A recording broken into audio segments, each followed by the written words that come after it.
Hello friends and welcome back. Today I'm showing you a new recipe for a rich and decadent and super indulgent vegan chocolate tart. It's not just any chocolate tart, it is the ultimate one, believe me.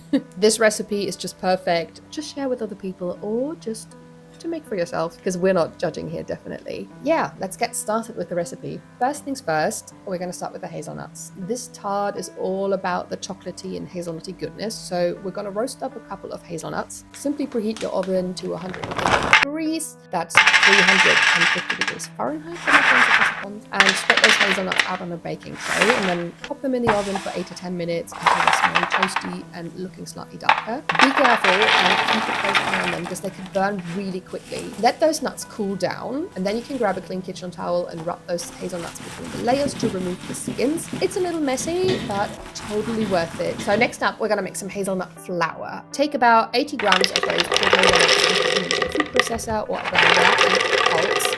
And the keyword here is pulse. It should be short bursts. We're aiming for flour and not hazelnut butter. So just do short bursts until you get a flour-like consistency, or like a little like sand, to be honest. And you can crush the rest of the hazelnuts. They're gonna add some wonderful crunch to the base of the tart because texture is happiness. So to make the tart base, just combine the hazelnut flour and 70 grams of the crushed hazelnuts, not all of them. Keep a couple for the decoration. We're gonna mix that with a quarter cup of cocoa powder and a pinch of salt, and then you can fold in a quarter cup of maple syrup and some smooth nut butter. Pretty much any nut butter would work, like almond, cashew, peanut, whatever you've got to hand. Obviously, if you want the full hazelnut flavor, the ideal one would be to add hazelnut butter, but just go with whatever you like and whatever you got to hand. Mix everything up until you've got a sticky dough that smells like chocolate heaven, and then just grab yourself an 8-inch tart tin. Bonus points if it has a removable bottom, because that will make removing the tart so much easier afterwards. And just press that dough evenly across the bottom and the sides. I like to use a piece of parchment paper and lay it into the base, and then use a flat bottom glass to smooth everything out. Stick the base in the fridge for about 15 minutes so it can firm up, and we're going to prepare the next layer in the meantime. This chocolate tart has a wonderful crunchy caramel layer, and for that just sprinkle the majority of the chopped nuts over the tart base and then drizzle on some vegan caramel sauce. And you can add a pinch of salt as well. It's the secret to that sweet and salty magic.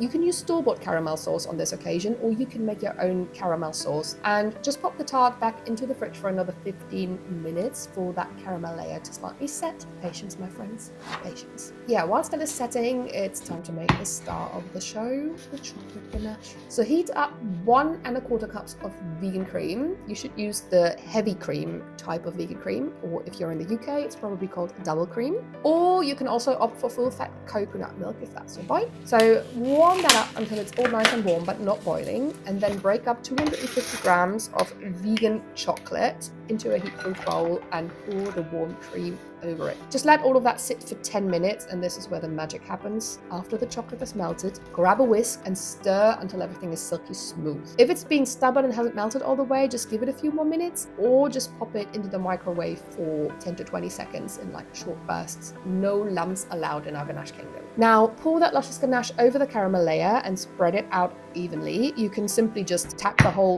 tin, carefully of course, onto your kitchen counter just to get rid of any air bubbles. And if you're feeling fancy, sprinkle some extra crushed nuts on top, or get creative with like chocolate shavings or sea salt flakes, whatever makes your tart feel like a masterpiece. And then just pop it back into the fridge, this time for at least an hour. Yes, I know it's hard to wait, but good things do take time. And then it's time for the moment of truth. Slice into your tart with a clean and hot knife. Pro tip is to run the knife under some hot water and wipe it clean in between cuts. That will give you the cleanest cuts. And then serve up a slice of this hazelnut-packed chocolatey and caramelly goodness, and pair it with hot espresso or your favorite drink. And look at this luscious texture. It's so gorgeous, honestly. You definitely need to try this recipe. So yeah, this is the ultimate chocolate tart. It's rich, it's luxurious, and it's surprisingly easy to make. Plus, you can store it beautifully in the fridge and it lasts for up to 5 days, if it even lasts that long, to be honest. So thanks for joining me today for this recipe. I hope you give this recipe a try and let me know in the comments how it turns out. Don't forget to like, subscribe, and hit that notification bell so you don't miss out on any future deliciousness.